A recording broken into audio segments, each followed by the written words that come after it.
I've got everything that's up. Do you want me to start? Can if you like. One second before we start.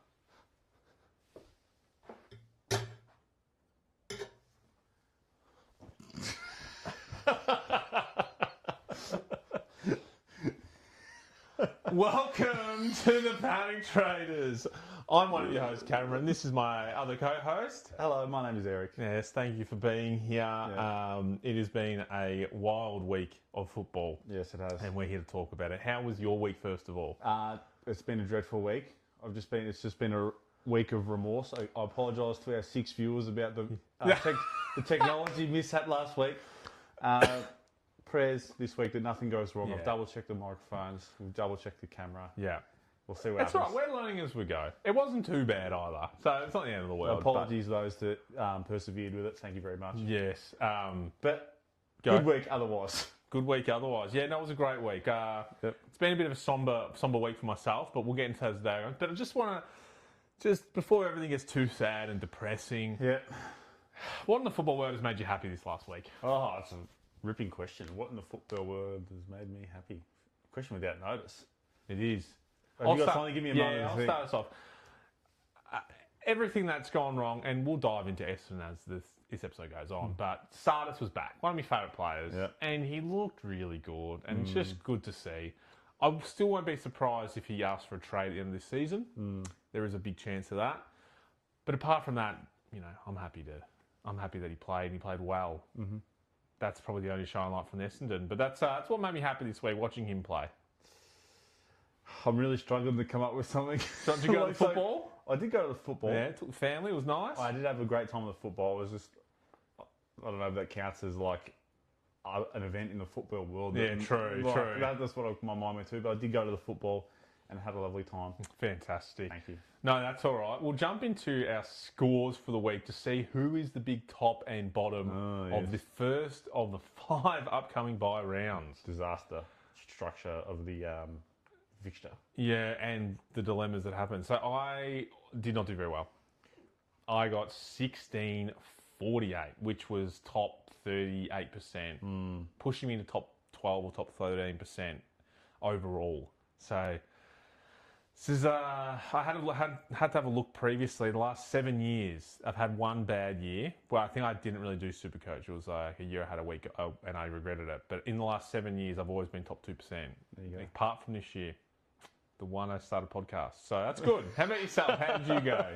Well, let me ask you a question. Did you make trades coming into this week to try and improve your score, to like set yourself up for future weeks? It was future week stuff. It was also for this week, but it was future as well. Yeah, But I can't So I complain think on that you story. might average it out over the coming weeks over the buys. I hope so. I don't so. think too much about this week. Yeah, I'm hoping so. So how'd you go? I got 1648. And this week for me, 1664. It's So 16 points. I'm back on top, baby. Big old, huge scores from the boys this week. Which is the top 35% score, which is kind of horrendous, which means a lot of people put in good weeks this week. Yeah, but good's 1800. There's a lot of down plays. We'll get through that. So overall still? Overall, 4,520 dropped to 2%. Oh, he's coming down a bit. You say that the team of the week scored 2279. Yeah, Like, but they that's probably made a team. I haven't looked at it, but they might have made a team specifically for the bye round. If you captained Heaney, you got a huge score. Like that's, those kind of things. True. So count check 4-1 draw. Eric 6 wins. Wow. So we'll jump into the losers side, I think, as we always do. Go for it. 2 Brownlows, 1 divorce. Here it is. You had a few players in the bye. Butters, LDU, she's also, a lot of people have the former and the latter. LDU was a probably big one to miss. McAndrew and Rochelle. Rochelle not a big miss, but McAndrew. So I only played 1 ruckman this week. I was going to trade him out for Grundy, but the news of Grundy not getting named, I brought him back in and I thought, his BE is still 50, so he's not going to lose me cash. So another week, Grundy comes in. Maybe this week, we'll see. Run through my team quick. Sinclair did well. Holmes played well, but only got 91. It's not the end of the world. He's still averaging one of the highest top players.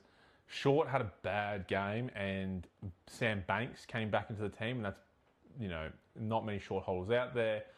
But if you were looking at the top 7 defenders and saw his name, you probably would reconsider because Banks plays the exact same role as him on the other side of the ground. So yeah, I think he got 17 touches and Banks may got 16, which is mostly what Short would get in the last month. Those kind of touches, so that's all gone.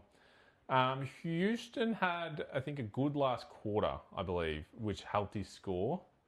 He was on about 55 at 3/4 time and big last quarter when the game was on the line.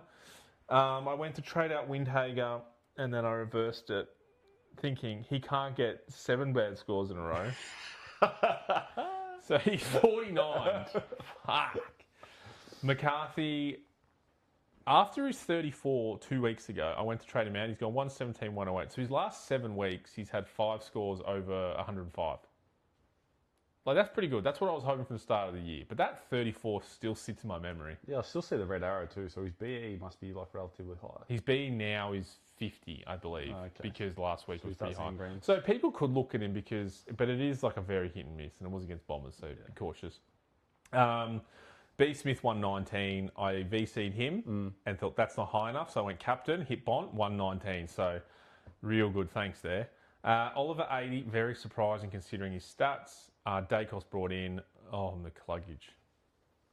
I can't harp on it. I can't harp on it. And his break even 128. He's going to go down more. So if you want what people call a cheap primo, he's not a primo. It might be like a bench option that you end up looping at the end of the year. Or maybe. Like, it could be it's not about it. If you got the cash. If you've got 8 mids and you want a 9th spare, it could be Hugh McCluggage for sure. Yeah. But he scored his average, 68. So it's kind of dreadful, isn't it? Yeah. Sardis is averaging more.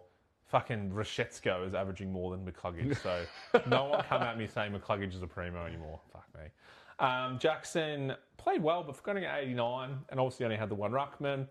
Truck didn't play. Flanders, he will be traded out by everyone who has them, not everyone in this room. Pickett's shit. Murdoch, good thing he's a forward option. He might be a little bit of a keeper. He could just be the F6, the one rookie I don't trade up. Does that make sense? Sometimes you miss a player, and if it is the one, it will be him. Henry's shit. McRae didn't play, and Ison, everyone brought him in and he decided to stop playing football. Yeah. So I had a real bad week. No big standout scores to even save me. So like a vice or a captain, that could have got me a bit more points. Just real bad all around the ground. Yeah. So that's me. How about yourself, Eric? Show us your team. Here it is, the Paddington Bears. Wow. Struggled this week to make numbers. Barely made the 18. My trades, I used my last boost coming into this week. Used the 4 big boy trades. 4 trades? 4 trades to make up the numbers to get across the line this week. Wow, I was coming into the week with 19, and then Grundy was the out managed, so played with 18. And barely scraped through. So who was at the North Melbourne boys? So you've got a few of them. 1, 2, 3, 4, including Cherry. Yes. Butters was out. Yeah. Lombard. Track. Grundy obviously Grundy was laid out. It was just like Zerha, like just a few that enough to make it challenging. Yeah. Anyway, we start with the back line. As everyone has 1, 2, 8. Sinclair. Fantastic. Yeah. Don't know why I didn't consider him as like a VC option or anything like that. No, I don't know. I watched in the first quarter, it was like 40 or 50 quartile, something stupid. I was like, that was a miss by me. Yep. Same as yourself, Holmes. And then Roberts into a super frustrating pick, Roberts, for me. Like, I paid a premium price to this fella, 580 odd. Yep, D1 at the time. Yeah, and then similar to Ison, like everyone traded him in. Just, So, because what, you've had him 3 weeks now? Yeah, I think so. And he hasn't turned up in those 3 weeks. And his average is still 109, and I haven't seen anywhere near his average. Wow, that's a lot. That's not great. Lockie Ash repaid the faith a little bit, 119. Give me more of these scores, Lockie Ash. Played a bit more backline. Yeah. I mean, really, a position that suits him more. Absolutely. So. Give me those 119 scores. Yep. Helped a lot. Luke Parker was on the bye. Lindsay, 59. Killed his cash in a little bit this week. Yeah. Obviously dropped in price. Now his BE's through the roof, so it might be on. At one point, he was on 8 touches for 12 points. Gee whiz. Don't think he was butchering it. Just one of those things with Supercoach. And the back line's dead. The bench is... Gibkiss is actually dead, yeah. Bond, same as yourself. Clary, 80. I think he started real slow this game. I think his first quarter was like non-existent. So maybe the scaling situation is kind of crazy. Yeah, possibly. Nick went to VC because I went to the game, just wanted to sweat it. Yep. And played relatively well. scores. His deficiency is just dog shit. It's like 65% or something I like didn't that. notice that. So which I think is killing his score a bit. One of my trade-ins this week. Yep. To save me through the bye rounds. Yep. Good. TPT. Good.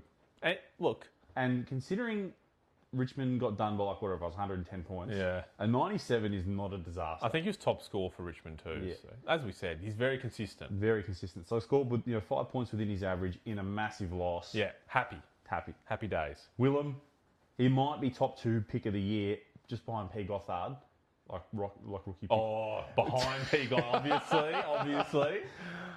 Chugging along 102, fantastic. Against the Dons in an easy matchup, whatever. So this is the real quick question on Durs, Martin. There's a lot of people have him.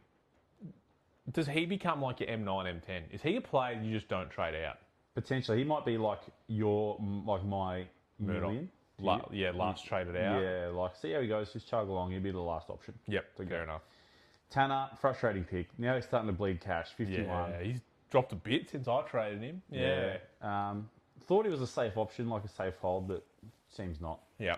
Anderson, rookie score, rookie price, whatever, 44. It's kind of what you expect coming into it. Yeah. I rolled the dice, looped it with Rechko and gained a point. So wow. Ison, similar to himself. And I've got Cox on the bench, who did surprisingly better, 55. Yeah, well. So he might make a little tiny bit of money. Like if he makes another 30 grand, like you'd be happy with that. Chop me out a bit. Yep. Grundy. Talk more about Grundy later. Yeah, okay. Gorn, 118. Took the captaincy on him. Fine. He played pretty well too for 118. Yeah, against GWS, he was against Briggs. Briggs is a big fella, so not the easiest matchup. Yeah. Did all right. Sherry was on the bye. Sheasel bye, track bye. Another one of my traders. Oh, you brought in Tracy. JT. Went the pod, the full forward. Yeah. That's good. And he repaid the factor of 114. I love that. Rate that highly. That's good. Thanks, man. And his 5-rounder continues to impress, like around that 105. What's his I don't have it in front of me. What's his pick rate? While you keep talking, I'll find that. I reckon it's about 7%. So pretty happy with that trade in. And now the forward line, it's looking a little bit rounded out. So we've got Jack Ross there who shit the bed a little bit this week, 77. Again, in a massive loss to Sydney. So 77 is not the worst. Trelaw, 61. His time on ground is just, it's not back yet. He's still at 60-odd% time on ground. So hopefully when he gets a little bit, if he can stay in the side, if he doesn't get bevoed again. He didn't look bad either on the field. That's I don't think so. Like being there watching the game too, I had eyes on him. He looked fine. Just give me that time on ground. Give me that, closer to that 80% time on ground, and I reckon that score can lift a bit. Banfield, disaster pick. Zerha was on the bye. Lombard bye. Hannaford is dead. And I didn't pick Banfield. I liked it better because the mid forward, but it's one of those things you talk about. If you don't watch your play, you probably don't trade him in. Yep. And he wasn't one. And I'm kind of glad because when I started watching that St Kilda game, I noticed him and he was a big, tall forward, which I didn't realise. Yeah. And that's something you're against normally. I'm against normally, but yes, that mid forward, as you said. So it gives me that flexibility because I don't have anyone like mid forward in the mid. So when it comes time to trade out Rechko or something like that, he can get flicked into the mid and then give me that flexibility with him and Hannaford. Yeah, perfect. Yeah, that makes sense. Yeah. So money on the bench for this week coming? That's a great question. I currently have 15 Gs, so not a great deal. For 4 trades, 15 Gs. Yeah, what about yourself? About 150, but I've already kind of made progress trades just to for the week coming. Yeah, so I made those two trades. I'm trying to think who I traded out for Josh Tracy and Timmy Taranto. I can probably find it. I have to find it. Oh, it'll come to me later. Yeah, that's all right. I think we'll jump into persons of interest. Oh, actually, no, we've got a new segment here that I want to jump into before we quickly jump into persons of interest. Yeah. Do you want to do it first or persons of interest first? We'll do persons of interest first, maybe. Okay. I'm working through it, Yeah, why not? On the run. People of interest that you might find, there's a lot this week, I think that, you're wanting to top up your team. This is the weeks to make the primo, so there's no one else getting traded in. Yeah. I want to start with the rookies in the bubble.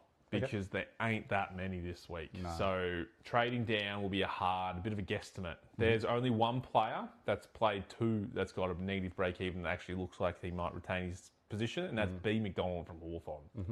Negative 30, 40 BE. He's got 2 scores in the 50. He's a defender mid, I believe. And the other one is Harry Kyle, who's only played 1 game for Sydney. 145k, got a 60-odd. Fun fact about him, his mates rocked up at the game, his first ever game. like, well, your debut. And they all came and they all wrote their one letter on their stomach, like KY, spell his name out. And they got photos at the start of the game when they're training with their mates, Kyle, and their stomachs written out. Anyway, start of the game, SCG staff kicked him out of the ground because you're not allowed to be shirtless at the SCG or something like that. So his mate on debut got kicked out of his own game. Gross. But if you're looking to trade down some options, there's two, but there isn't much. So this might be the week to... The thing I like about Bailey McDonald, as we've previously discussed, is these 2 games have been like consecutive. Back to back. So he's coming into his 3rd game, having played 3 in a row, which is... Scrimshaw isn't playing in the team currently, so I imagine when he's ready to come back, he might lose his position, but then there's also Perez and all these others to get kicked out. Perez will be gone, so if you've got him like myself, he won't be on the field next week. If you're someone like myself who's got Gibcus who's dead on the bench, do you use a trade in sideways to McDonald? Do you want cash gen? Do you think you'll need that cash gen? Because it's going to take 5-6 weeks at least. Potentially. And you might only make 100k because his scores aren't great. So it's kind of... You're only getting these players for buy rounds and for cash. Like, they're not going to... I don't think you're going to have enough trades to trade up going forward. Does that make sense? Yeah. Is anyone else that you think on the bubble? I don't think there's many. No, I agree with the 2 that you mentioned. Just looking at the less than 3 played at the moment, that's kind of it. Yeah. In that price range that you would consider, I reckon. We'll jump into some others. So now we'll look at some primos that we both may or may not have, but I think everyone else out there kind of needs them. We need them in our teams. Yeah. And the one that everyone probably doesn't really have because of his injuries, or they might, is Heaney. Isaac Heaney. I dream of Heaney. Huge score against Richmond, which is predictable. It seems like a no-brainer to put a VC in if you had him. Correct. 100 and whatever, 5 goals. Him and Curnow kick, 13 between 2 people? That's crazy. Yeah, the 32 and 5, whatever it was, for 170, doesn't that seem mid-low? It does. 100% seems low. It's one of those games where there's so many goals, kicked goals would have been like worth 2 points. Yeah, I guess you're right. 173. But he, I haven't got this price up in front of me, so I didn't write it down, but... 606. 606. They're quite cheap, and I'm sure he's going to blow up in cash going forward. 14.4% pick rate. Yeah, that will double. I think with Flanders coming out, gives everyone an extra 480, everyone apart from Eric, 480k to work with. Plus your other trades, you got the bonus trade. So I think he'll be in a lot more teams after this week, and he's got a decent buy structure for the teams he's with. So yeah, they're in the last buy. Yes, I believe so, or the second last. So I'll be working to get him in because as we go through the next few, I've got them. Second last, you're right, 15. Yeah. Bailey Smith. So he's now every week he's getting an extra 1 or 2. I think he's now at about 20% of teams. 25.3. Yep, he is worth quite a bit of cash though. He's currently worth 635 with a BE of 158. So he will come down. They have the round, if I pull it up, round 16 buy. So if you get him in this week, I also just say this week, because of the buy structure, you don't need to trade anyone in. Does that make sense? Yeah. It is one of those rounds where if you can sit, maybe you do. Maybe save yourself a trade, bet build some cash. Yeah. Unless you want like an Isaac Heaney who might jump up 50k, 30k, whatever it will be. This is the week to do it. But B. Smith. He is now, if I looked at players' total points, the Don, number 1. Tied number 1. He is tied number 1. He is tied number 1. And average-wise, he is sitting 4th behind Grundy, Cherry and Heaney, who have missed games. So I think a lot of people also make him work. With Flanders going out gives a lot of people cash. Yeah. So will people fix their forward lines? Probably not. I think you would look at the bee's knees of the players at this point of the year. You going to make him get in your team? Yeah, I've got the flexibility. It's just kind of, I'd have to choose between him and Heaney this week. And like you said, he's got the higher break even. So it's kind of that dice roll. You go Heaney this week in hopes that he drops, 20 grand and you might be able to make it work, like save a bit of extra cash. But Geelong in Adelaide, against Adelaide. Sydney against St Kilda at home. I'd take Heaney at home for sure. Even if he cops a tag, I don't think he's going to care. Yeah, and it's that back end of the year, like that St Kilda, Melbourne, Collingwood, Essendon, North, Richmond run, like his last 6 games, looks so creamy for him. Like he is definitely... The only thing that I would be cautious of is, I had a look, so when Goulden comes back, When Goulden played at the start of the first 2 games with Heaney went an 88 and a 98, so didn't even ton. Since Goulden's been out of the team, he hasn't gone under 100 from memory when he's played. I'm just going to double check that so I don't sound like an idiot. Do you think that's... Oh, he's got a 99, sorry, against Collingwood. I think with Goulden and team, it takes Heaney's midfield minutes and he plays partial forward. Still gets midfield minutes, but plays partial forward. So when Goulden comes back, and it's still like a month away, a bit over a month, depending. It could be anywhere, around 15 to 18, they're saying. We could see some decline in Heaney's scores. Is that going to deter anyone from having him? Probably not. No, he'll still be top 10 at least. Oh, he'll still be top 5, I think, midfielder by the end of the year for sure. So, just something to note. But I think you're right. Point. With the break-evens, it makes sense. I wrote down... Oh, Bond. A lot of people... I speak to a lot of people that don't have him because the last month or 6 weeks, they've been waiting for him to have a rest day. To have a down week? Yeah, no, he's had a down week or 2. Rest day. He's injured, so give him a week or 2 off. And it hasn't come. And he still pulls in big scores and he still plays well. Yeah. So I think you just get him in your team. He has the bye, I think it's next week. No, apologies. It must be... Oh, it's round 16. So... With the last one. Yeah, he does have the last one. I thought it was next week, so I was wrong there. I think you kind of try and get him in at 580. He's 589. Probably bottomed out. He's dropped 117k. He's got 126B, so you probably sit around the same. And a painful antipod, 57.7%. He's not someone you don't want to have. You're correct. And they're playing Hawks MCG, so it could be a hardish game, but a lot of space. He loves to run, so 3 primo mids I think everyone should have. Is there anyone else that I've missed that you think is a definite? There's probably a few, but... Yeah, the only a definite primo mid would be Butters. I just think, the only reason I put him in because he's in 68% of teams or something like that. 64.7. Oh, there you go. Yeah, but I'm hearing you. I'm sure there are people that are competitive SuperCoach players, take it somewhat seriously, put some time into it that don't have him. If you happen to be one of those people, get him in. Yep, absolutely. Just come off the bye, be fresh as a daisy. True. Oh, yeah. Serious vice captain. And then he'll carry you through the rest of the buys too. Yeah, that's actually good. Yeah, if you don't have him, probably bring him in this week. Look at the North Melbourne players as well. If you haven't got Cherry, it might be the week to go to him because he just run you through the buys as well. Yeah, an LDU, something like that. Oh, yeah, I didn't write him down. That's a good one. LDU, the great average in the top 10 mids at the moment. Another one I wrote down, which was a bit surprising. So I noticed in the last couple of weeks, I didn't talk about him last week, but I'm going to talk about this week. Talk to him. Sanders. Yes. Bulldogs. 518k forward. He's only averaging about 98, so he's not the top 3 or 5. 5-round average of 108. Huge for a forward. Yeah. Huge. What are your thoughts on that? I think benefiting a lot because Libba's not playing. He's kind of absorbed that role a little bit. Yes, absolutely. And given that he is that forward role, looking like a great option. Definitely 98 average. So he wouldn't be too high up in the average rankings. But no. I think if you hadn't gone forward, you wouldn't be upset about it. Given, like you said, his 5-rounder is fantastic. Yep. And I went to the game, so I saw the CBAs. He's there, mate. Yeah, he's living in the midfield. Yeah. Loves a handball. So if you're liking in and under a player that does a handball, 518, you're paying up a little bit. You comparing him to players. Like I just bought in JT, so he's kind of in that similar price bracket. Absolutely. If you want a cheaper option, you got a Pickett who's 460 now. Yeah, so if you're picking trading, you're going to trade one of them in this week, Sanders or Pickett. Who's it going to be? Sanders. Yep, Sanders. If I got to choose again, Pickett he does some amazing things, but he's just too up and down. And I think I've had him for 4 or 5 weeks. He's got 100 in those times. Yeah. Similar to your Roberts problem. Yeah. I'd rather have Sanders. That's just me though. You? Okay. Yeah, just recency bias. I think Sanders as well. 3.6%, big pod. Go. No, I was going to say another one that's sticking out to me that has that mid forward role as well is Tuke Miller. Yeah, that happened recently, and he's one of the more traded in players this week. The only thing that gets me is his average. So he lost a lot of midfield minutes with Track coming into the side. 96 is his average, with a 5-rounder of 91. That 5-rounder is what gets me, sorry. Yes, that's what I was looking at.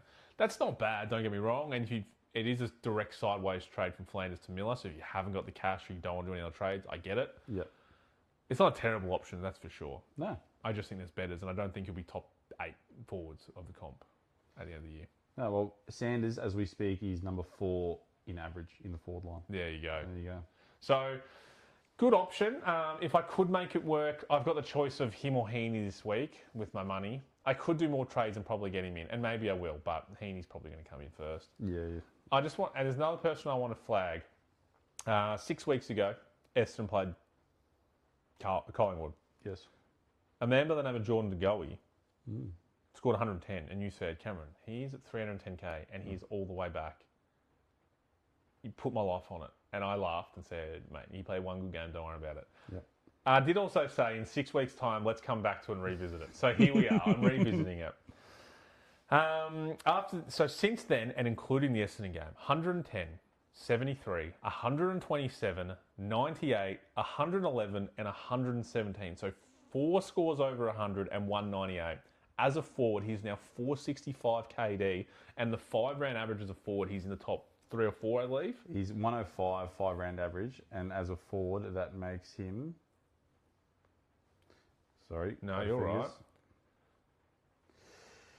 It puts him at number 4. There you go. So, my question to you, is he an actual option as a forward? Definite pod. Definite pod at 7.5%, which is higher than I would expect it. And I think last time we mentioned it was around 5-ish. Yeah, 5, 6, I think, yeah. So it's going up slightly. I think that great budget option as a forward. The recent history, a big tick. Yep. And if, he's not really a tag option. Like, obviously, if anyone's going to get tagged, it's Nick. Or his brother. Yeah. I like it.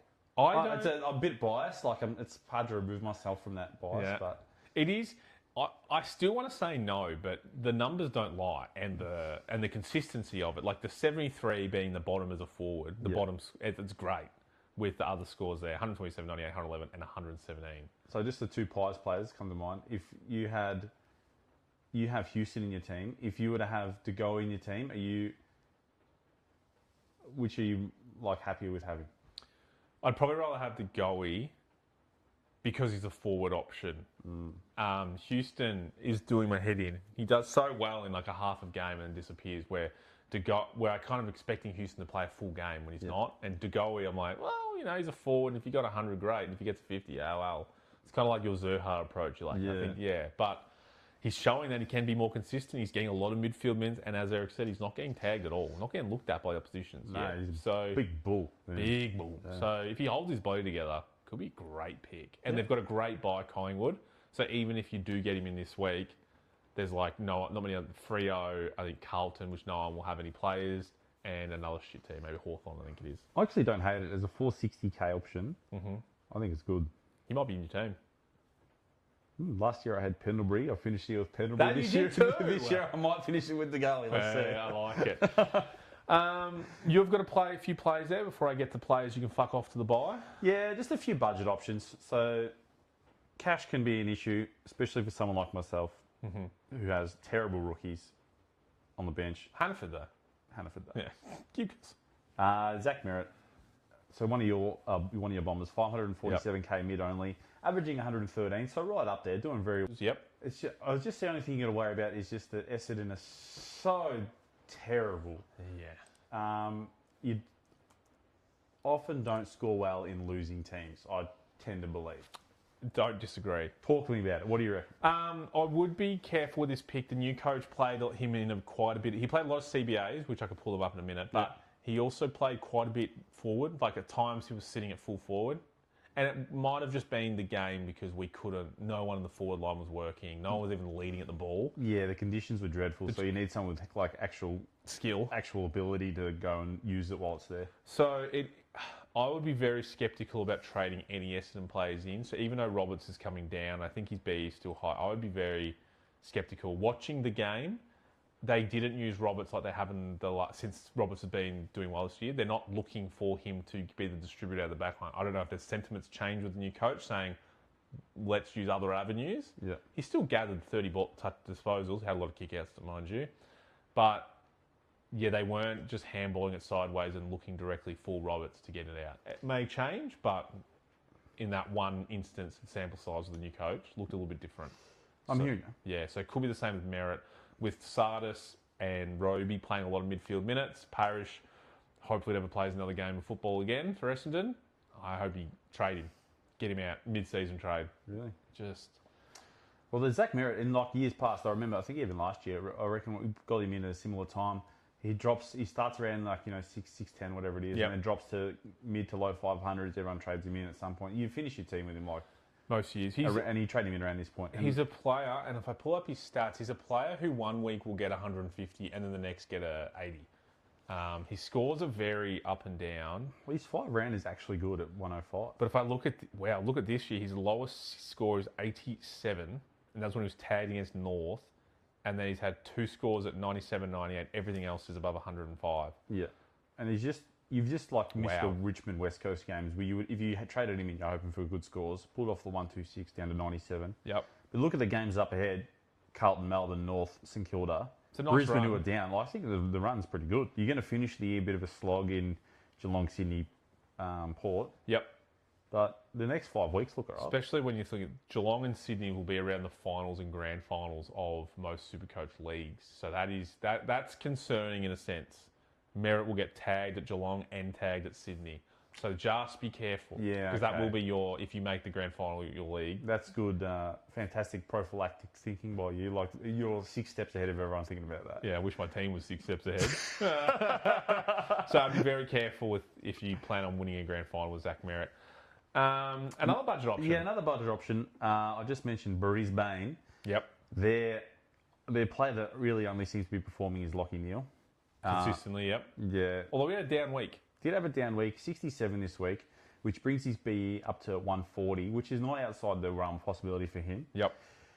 So currently priced at 520, and his average is 105. So if you have him, you're not bleeding about it. 9.8% pick rate, which is surprisingly high, I would have thought. 9.8? 9.8. I think a lot of people picked him up when he went down because I was just looking at their weeks ahead. His 5 round is 97, so you're not kind of thrilled with that. But Brisbane are struggling a little bit. They got Gold Coast this week, got that Queensland duel. Yep. Into Richmond, Sydney, Geelong. So I would look, after the bye, they've got 2 rough games in Sydney, Geelong. Whereas Neale, I think he would cop a tag. Definitely the option, yeah.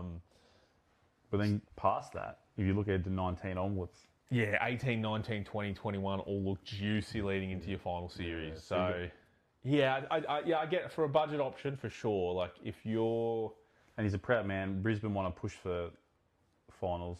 Yeah. How I look at it as, even if it's a budget option, take out everything pre-existing to the start of the rest of this year. If you think the player from here to the end of the year will be a top 10 average, as in his score from now, so everyone's on 0 till the end of the season, will be in the top 10, get him in. So if you think Neale, if you can answer yes to that, do you think Neale will be a top 10 average midfielder from now to when the season ends? Everyone's on 0.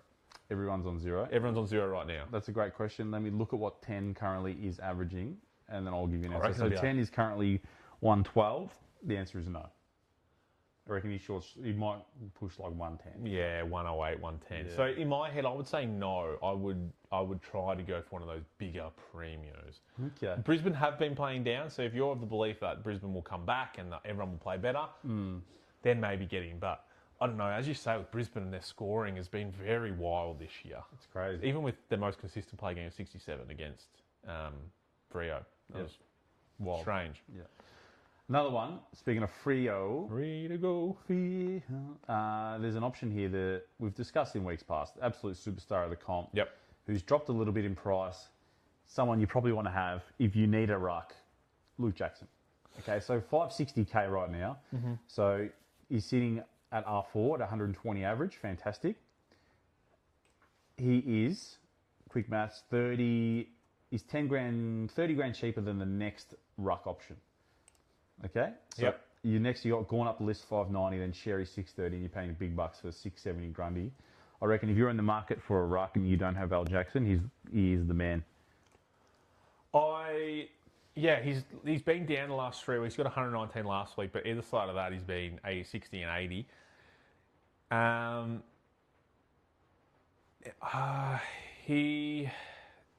I'm concerned that what if Sean Darcy comes back as well? I think with the options of Cherry, Grundy, Gawn. I know this is the budget option, but if I look at Darcy Cameron got another 100. So I'd be going sideways to him for 434. I might even do that this week with Andrew to Darcy Cameron, if I'm honest. Yeah, there you go. Well, I see another one in Tim English at 513. Just scored 105 against Decam. The man is made of paper, so injury risk is a big concern. But another pod budget option, who you wouldn't be. No, I'd be pretty happy with. A lot of people at the start of the year were very happy with with him, and then before he got injured, so he was looking like a top 5 ruckman. Would I go Al Jackson? Yeah, I think there.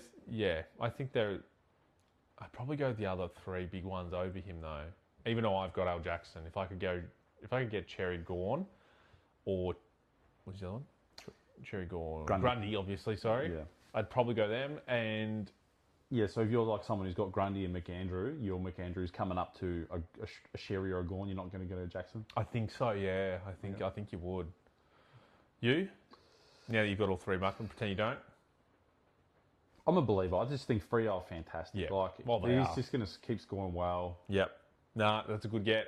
I don't mind it. I'm big on Nell Jackson. Just players to fuck off for the buy. Gothard, if you had him still, gone. Yeah, you're happy with the cash gen. Yeah. Thanks for being such a great servant. See you next year in your team. Yeah. See you as my first mid pick. Yeah. I wrote down if you desperately need cash, Rechko, because he's now made 170, 180, whatever it is. Yeah.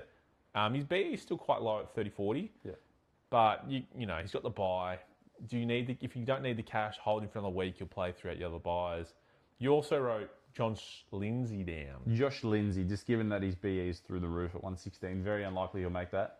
We'll start hemorrhaging cash. If you're banking on that cash, you probably need to get rid of it. I think that this will be the week. Even though the other 2 aren't playing, that's more important to get rid of for cash gen. Given that the buy is pretty friendly, there's only like 2 teams on the buy. You should have a lot of flexibility to make that up. Yeah, absolutely. That's a good one. Yeah. Fantastic. Thank you. Just going to jump into Cameron's new segment. Oh, okay. It's called Eric's Worldviews of Football. Oh, dear. So just a couple of quick questions for you. What is your take on the Essendon Football Club? That's all I wrote for the first one. What is my take? What is your take? The people want to know. People want to know. People want to know. I try not to think so deeply about it. In years past, it would like tickle me pink that Essendon are terrible. Yeah, I feel that. But I don't know. Probably just getting older and like just trying to be a better person. I kind of just observe. I'm trying to adapt the view of like I'm thinking it through the perspective of like my friends and family that Essendon supporters are just down in the dumps. So for someone like yourself, for your sake, I think it's a shit situation, and I just hope that they can improve and to get better. Because even though it's a small part of life, like what team you barrack for, at times it can affect the mentals. It does ruin a day. One day of the week when you watch your team and like, oh, here we go again. Yeah, so that's a good take. My take is that it's no good, man. Like for the supporters, I don't give a fuck about the club. It's the supporters that the actual people, the human element. Yeah. That's like Richmond and West Coast, they've been beaten up for a little while now. When they win games, I get pretty happy for them. Yeah. And I don't go for them and I don't care for them. And I actually hate Richmond, but it's like, I'm happy that you're winning games. Yeah. So I can see that from another person seeing Essendon now. It's kind of like, oh, they're there. Similar supporters. And North are in that basket too now. I think like they've had a couple of years on the down. They're just starting to show signs of improvement. And it's a big win when they get up. It's good. Just a side note, if we look hot and flustered and blushed, it's because I left the heater on this room and it's like a finished sauna. So if you start seeing the sweat, blame that. Another one. Yeah. Similar to S Football Club. How do you feel about the James Hird hype in the media? And just a quick side note on this one. Yes. They even played on the Sunday Footy Show a segment about every footy show playing the exact same terminology. And I'm talking podcast, radio, TV, random snippets in the news, always in the same wording. So there's clearly been a big campaign from Hirdy's management team to get him back in that chair. Yeah. What are your thoughts as someone who doesn't give a shit about Essendon? I'd like to see Like, I'm trying to be a better person. No, say it. But it would just be fun. There's like outside spectator, looking in, just to see it like the dumpster fire. Like it gets the gig, it doesn't improve. Oh, imagine. We go back on peptides. The team gets back on the gear. At this point, just let us get on the It gear. would just be fun to see where it goes. Like let him back in, just let me experience like the club, like what it looks like. Sure. Yeah. No, that's fair. But again, like I'm trying to think about it from the perspective of Bomber supporter. You're really probably the only Bomber supporter that I've had a conversation to about James Hird, and you've flat out said don't want him. If he comes back in, I'm out. Yeah, I'm genuinely changing club. I'll be getting a Tassie membership, and before they come in, I'll be supporting another club for a year. I can't. And I wonder how many other Essendon supporters are in the same boat. And do you think, from a Essendon supporter, do you think it's a majority or minority? Well, I thought before all this media stuff, it's minority. And the people that I speak to individually all say it's a terrible idea. Yeah. But everyone in the media, all the comments on the media, so the media are saying like, oh, it's 70-30 in favour. And then the comments that I see in every post on Instagram are all like, yep, bring Hurdy back, here's a solution. Every single one. So this has to be, I must be in the fucking Matrix because I do not understand a sane person that would want to bring him back to the club. Makes zero sense. Yeah, it's weird, man. And again, like they're pushing this narrative. How are you going to get past it? You got to, like I think they've even said in the media, like you need to give him the job, see how it goes. No, and then work it out later. Oh, give Mick Malthouse the Carlton job. Mate, you could have done a good job back in the day. Fuck me. The last question for Eric's views. So we've got the wildcard round this year. We do. Yeah, exciting. 10 teams playing finals. Essendon not going to be one of them. Which of these teams have a better chance of making the wildcard round and why? So these teams currently aren't in it. West Coast, Carlton, who are currently 2 games out of 10th place, and there's North St Kilda, Collingwood 1 game out. Assuming that only the 10th place team comes out, which one of those teams would make it? West Coast, Carlton, North Saints, Collingwood. Probably North. I'd have to look at the fixture to get a good, like give you a good like answer. in the top of your head though. Probably North. I think they just look better. Even over Collingwood. I was very surprised seeing Collingwood outside the 10. Yeah, I think we're like, is it half a game out because we had the draw? Yeah. So players might push for it. I would like them to push for it, but I don't know if that's just me being biased, like thinking we can do it. I think you should be able to, but... Because we push the teams like Sydney and that, but then we get pumped by Geelong and then we lose to Doggies. Like, yeah. Well, we're all over the place. That's why I want to look at this, because I thought North St Kilda, Collingwood would all probably be in the mix already in it, the wild card round, but they're all out. And they're all out, so one of them's going to, two are going to miss it. I'm not really a believer in St Kilda. Like, you're not, or you are? No, I'm not. No, I don't think the team is all that flash. Like, the cohesion's not there. They got, like, too many chiefs, is the saying. Like, they got Marshall and, like, Rowan in the ruck, and then they got all these backlines. You got Sinclair and Naz, and there's a third one I'm forgetting who, like, all just want all the kick-ins. Yep. Yeah, I don't know. Probably North for sure. So North in 10th. Fair enough. What do you pick? I actually think Carlton might come up. I think they're playing a very good brand of football. They've now been, Bulldogs, Port, Smash Port, and bet Geelong. That's pretty good. That's a pretty good three-peat. And they're just playing a free brand of football. Like, they've got no problem. So I like it. Yeah. That's that segment. Eric's World Views. That's fantastic. We'll see how Eric's thoughts on the world come about. Let's jump into the Jack Matter. Best on ground. The medal where we choose who wins this year. I also have... I've put my phone over there, so I'll grab it. I'll grab it now. However, I'm getting closer. Because I will do a stats point at one point in this episode. But the current leaderboard. Grundy is well on top at 16 with Cherry on 10, followed by B. Smith 9, Eric's man P. Gothard 8. I don't know how that happened. I think you're the only person giving him votes too. He's on 8. So, and then there's a few to follow. So we'll go through our voters this week. You want to kick us off? Yeah, one vote for me this week. Like we discussed before, even though it was in a loss, Jordan Ngoe played very well. He just had a huge stat line in the 19 score involvements. Which I think is beautiful. No, that's deserving of one insane vote in the P. Gothard. Yes. In the pig offer. In the pig offer. Maybe next year it's a pig offer. I think it will change. The Jai Cornwell. It will get upgraded. I've also gone the Degoe pick, and it was the 19 score involved. That's insane numbers to get that. So that's all it needs for tickle my pickle. Yep. Big tick for him, 1 vote. Take us away, 2 voters. The 2 voter for me, the big El Capitano. They had the big captain's moment. Mark the pill, kicked the goal, won the game. P. Cripper, 2 votes for you, mate. I didn't actually think of that moment. It was a big moment. It was huge, yeah. So that's a really good one. So my 2 voter might surprise you here. Okay. Isaac Heaney is my 2 voter. So apparently 34 and 5 isn't enough for 3 votes. What? I originally had him with 3 votes, but this one thing, Sydney were going to win the game. Half the first quarter, I was like, it's done and dusted. Yeah. And when Kerner had 6 at half time, whatever it was. So Heaney, although played well, he was playing against Witches' Hats. The team was dominating. Yeah. It didn't really swing the game. Similar to Cripps getting 2 votes for you. That will be the reason my 3 vote, and I'll get to that. So. Okay. 2 votes for me for Heaney. How about you for 3? Yeah, 3. 35 and 5 is enough for me to get 3 votes. It's Isaac. Yeah, it was a ripper game and just kept going up. Goal. 172 Soupy. If you're an owner, you're a proud owner. When you think of the Grundy game, Grundy had 30 and a goal and a lot of hit 48,000. So that makes sense. But I still think it's 170. My 3 voter. Yeah. A man who probably stopped 7 individual goals in a game. Yeah. The man with the biggest chest in the AFL. It's Ruben Ginbey for 3 votes. The man. So he had like 17 touches. You're like, Cameron, why? Why would you... Talk to me about this stat line, Cameron. I need to know. So, is he deserving of 3 votes?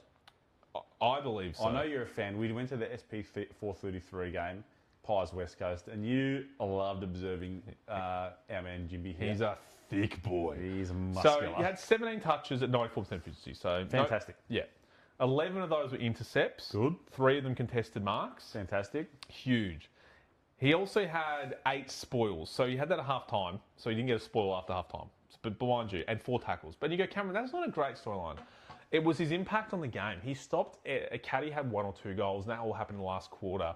He was everywhere. He stopped every assault Essendon had. It was insanely good. It was the reason they won was one player, and it was Ruben Ginbey. What, Supercoach City get 131? Wow. Yeah, like for a 17-touch game, I think that says a lot. Yeah. Considering it's 40 points off Isaac Heaney, who got 35 and 5 goals. Yeah, when you say it like that, it's actually crazy. Like that's how impactful his game was. It was huge. So if we run through this list, Heaney got 5. Heaney is now sitting second in the list with Grundy at 16, Heaney at 11, Cherry 10, Smith at 9. Smith was rough to miss out on a vote for me. 35 was pretty good. Yeah. I see your man S. Berry there. He's actually been performing lately as well. You filthy? He's on the bye. Yeah, so I traded him. He was on the bye this week on, but the one before he got 130 odd. I think it was just under his BE though, which was the funny part. 101 average. You traded him out. Yeah, had to. I think McCluggage came in for him. No. Say that so. No, Holmes came in for him. So Berry came out, Holmes came in. So that I think that's okay trade. I think. Is it? I don't know, Anyway, he's currently M37, it's not fantastic. No, but he made me 140k, so I'm happy with that. Yeah. And while scoring 100. So that's where Cameron's big brain came in. Fair enough. 140k, scoring 100. That's the Joy Caldwell medal, soon to be named the P. Gothard medal. Da-da-da-da-da-da. Real quick game. This one's, we love it here. It's Cameron complaining about stats. I love this. Yeah. We haven't got a name for it. It's just straight up me complaining about stats. Make this make sense. Make this make sense. It's the name of the That's really good. Anyone who knows me knows I say that every week. Make it make sense. In a game, it was very close. Yeah. And then it kind of wasn't by the end of it, but it was a tussle for most of the game. 28 touches. Wow. 75% efficiency, but only 1 of them were turnovers. So fuck all. 11 contested touches, so most, 15 uncontested, 11 contested, not too bad. 2 direct goal assists, 8 other score involvements, so quite not bad. Also had 7 clearances, 3 tackles, so not too many tackles. The one negative would say 3 frees against, so it's like negative 8 points. So, recap. 28 touches, 11 contested, 7 clearances, 2 goal assists, 8 score involvements, 7 clearances, and 3 frees against, with a handful of tackles. What was this person on the end of the game? Give me a good 130. 80. And it's my man C. Oliver. Every week, dogged. Every fucking week. Makes no sense. Make it make sense, champion Barter. Oh. And like, as you said earlier, I didn't want to harp on too much, but in the first quarter, he gave away 2 or 3 of those free kicks. Yeah. And I think it was like 8, which was fair enough. But then he was doing so much around the ground. They were just giving him the middle finger, Supercoach. Giving it straight to Finn Callahan. But yeah, make it make sense. Yeah. Great name for the segment. Make it make sense. Into something I don't have on the run sheet here. No, go hit me. Just sprung into the memory. Just a little mini rant. I'm going to touch on the SC Cup. Oh, no. So yeah, round 12. Talk me through it. Is the, if I can remember to put the screenshot in. Go. Eric lost by 23 points in the SC Cup. 23. 23. Okay? Oh, my condolences. So eliminated round 12. I versed someone who had like 24 playing players. 24. As I see, if I remember correctly. On a field of 23. I didn't mean one on the bench. Yeah, one on the bench. So like that, like a full team. Yeah, they had a full team. Like they'd like. Who do they not have at the players? Do they not have butters like Sheasel, Track? Their players that didn't play were Finn O'Sullivan, Luke Parker, Track, Sheasel, and Marshall. Finn O'Sullivan. Jeez. So I got pumped. All right, is what it is. I just want really salty about it, right? Because my low score that I copped was C. Banfield on field. Okay, 36. Right? Yeah. And this all comes from list management of Sydney. Okay, they decided that right. Grundy is not going to play this week. All right. And I thought this through. I'm like, maybe I'm a chance. Okay. And then I've just gone down a rabbit hole in my mind here. Yep. Grundy could have played, right? Yep. He could have scored half his average. Okay. He could have scored 50 points less than his average. I'll win this game.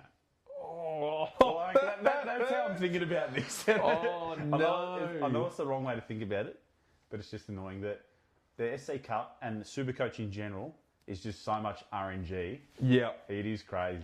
Well, yeah, I lost against the worst team ever made. It didn't have Finn O'Sullivan, that's for sure, but... the difference between winning and losing is just completely random. And, like, whether or not your team's good or bad... It comes and goes from one week to the next. And the good thing is that it's you can lose. Yeah. I mean, like, you got one life, so it's great when you're in it. Yeah. But now that we're both out of it, it's kind of like, this is shit. I got to wait till next year. There's no point. Like, there's not even a secondary SC Cup for the losers. Yeah. I'm done. So that's a bit sad. I'm sorry to hear that. And I was riding it with you, hoping you'd make it to the end, and the buy round gotcha, which is kind of fucked. So they had 23 players. I'm just looking at it now. Versus I barely scraped through with 18. So they had 5 extra chances. I'll lose by 20 points, and my key player didn't play. Oh yeah, that's RNG. That's just absolute RNG. Rigged game. Yeah. You should have traded Grundy to Jackson and then sideways just sideways for 1 week. Oh, the hindsight, hey? Yeah. Oh, that's frustrating. Sorry to hear, mate. No, it is what it is. Us and the paying trader community very sad to hear that. Now I'm just playing for the leagues that I'm in, so I'm going to sideways primos all year just to win leagues. Yeah. Whoever's playing Essendon, primo in. That's good. Oh, fantastic. We'll jump into Cuckin. Gotta be Cuckin' me, baby. Yeah. So, this week. Yeah. Who's cucking you, Eric? Two players. Got you 2 players? Yeah. Whoa. 2 players. 2 people got you Eiffel Towered. Got ya. Eiffel Tower in the room. So the midline can be a tricky one, right? Yeah. And the 2 players that got me in currently averaging M1 and M2. Eric doesn't have either. Oh. I'm giving up 300 points a week to these blokes. I don't have 1.2 million to afford them. Yeah, that's a steep price. How it's Heaney and B. Smith. Yeah. Well, you're going to try and make one of them work this week. Try and get one of them in. But then the other one's going to be a cuck watch. And the other one's going to be cuck watch. Yeah, that's a rough one, that. For some reason, I Just missed both. I reckon that preliminary teams, you could go back 8 weeks and look at No, the initial team building. I had both these guys in. You did. Eric starting. You had 5 primos, and Heaney and Smith were 2 of them, Yeah. and then you traded them both out. Dickhead. Trust your gut, Eric. Well, to be fair, you got the 3 best rucks that were the best players 10 rounds. So Yeah, that doesn't count, right? disregard that. No, that is a good one. Yeah, so just the 2, mate. The midline really killed me, and it's mostly because of those 2 fellas. I don't have them. Yeah, absolutely. I've also got 2. Yeah. I'm also on a roast being spat on, yes. You might say. One of them's Grundy. Yes. I don't think I'm going to be able to get him in. The plan was, again, to get him in this week. I'm going to watch him get that double ton again. I'm not sure who they're playing. St Kilda. So it's against 2 rucks. Might be a harder game for him. But he is a tank. Yeah, he is pretty good. And it's at the SCG, which he loves.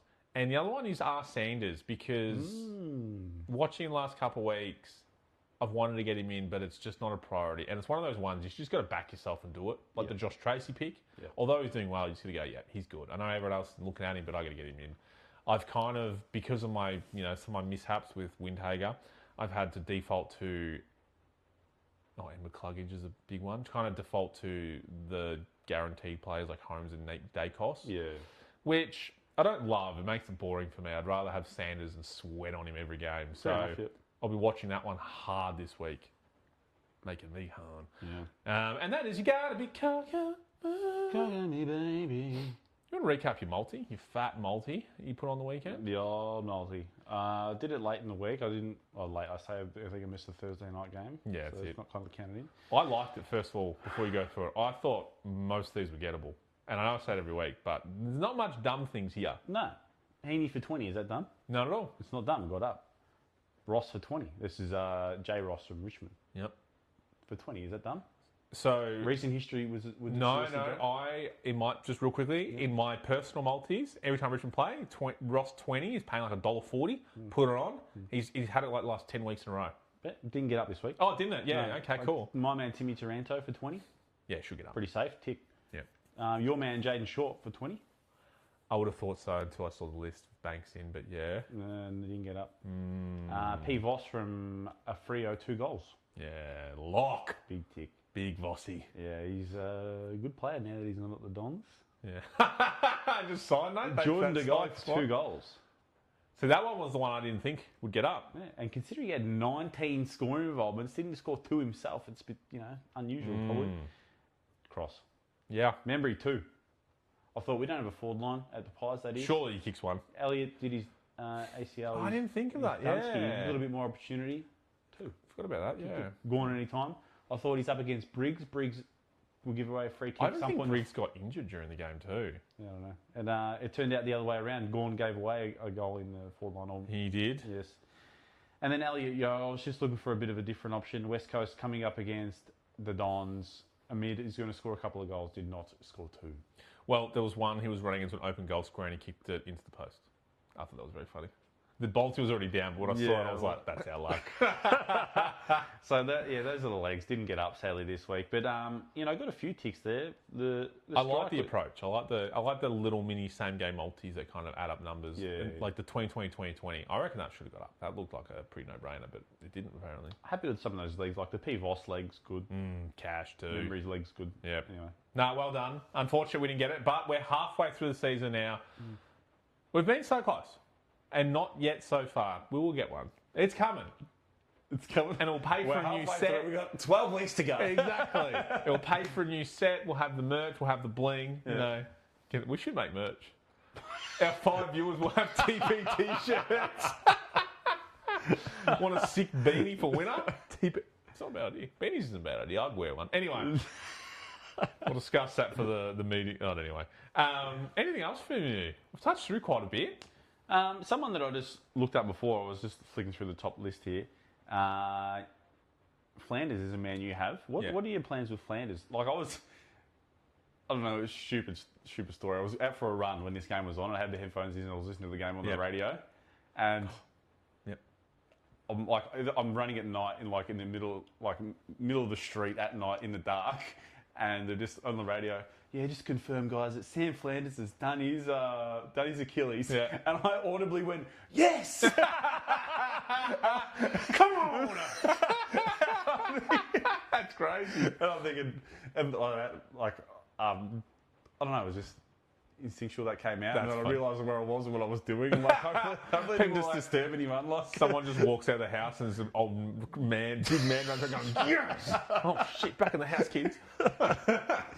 so I luckily don't have to worry about this trade scenario. What are your plans? What do you Well, really quick funny story as well. So I also put a same game multi on. Yeah. And it was like $10 on and it was paying about $70. So just $7 odds. Yeah. Halfway through the second quarter, I open the app and I look at it. Every player is well over halfway of what I've just touches, and the cash out amount was $35, so half the amount. And I was like, I should just cash this out. I'm like, I don't need to risk one of the players. I didn't have a bet return, so just take it out. Yeah. No joke, no word of a lie. Sinclair kicked it out of the back half. Flanders marks the ball, he plays on, and he lands on his foot, and I see him prop up, and I go, oh shit. And I hit cash out, it goes to confirm cash out, and then it just goes locked. So he hadn't even been taken off the field. Sportsbet that quick, they saw him land like I did, his Achilles go, and he was in my multi, and I went to cash out instantly, and it was like, nah, can't do it. They're that quick on it. I was like, that's crazy. So I got my money back because he was first half, but anyway. So what am I doing? I'm bringing in Heaney, I think, this week. He's at 470 to bring him in. I could go sideways to Sanders, and that is tempting. But watching Heaney, and he is a VC captain lock option, I think, which is the big one. Sanders is not. Yep. So for me, I need another one of those options. Sometimes I'm looking at it. Like the last few weeks, I haven't hit my VCs and captains at all. Yep. So I would say 119 is not a good hit. I'd say it's passable, but it's not a good hit. Yep. So I want another person who I can bank on a captain if I need. Some with a high ceiling. Yeah, I like so that. Heaney will come in. I've got a bit of cash in the bank, so I can do a straight trade. Yeah. Do we want to worry about the top 10 another week for mids, or do that? Yeah, we'll do top 10 another week. Okay. Yeah. Okay. We'll go through it next. Yeah, Okay. squad. Anything else? No, thank you, Cameron. No, thank you, Eric. So hopefully everyone out there doesn't support Essendon like we do. I do. And hopefully have a great week coming up in the buy round. We only missed one game this week. Yeah. And no one really cares about Richmond or GWS, so no one's really missing out on much. But yeah, thank you very much. Yeah, thank you. See the socials for the multi and that this week. Big multi Gamble coming up. responsibly. I don't know if we said that. You shouldn't, no. No, you should. No, sorry, gamble responsibly. Yeah, you shouldn't gamble.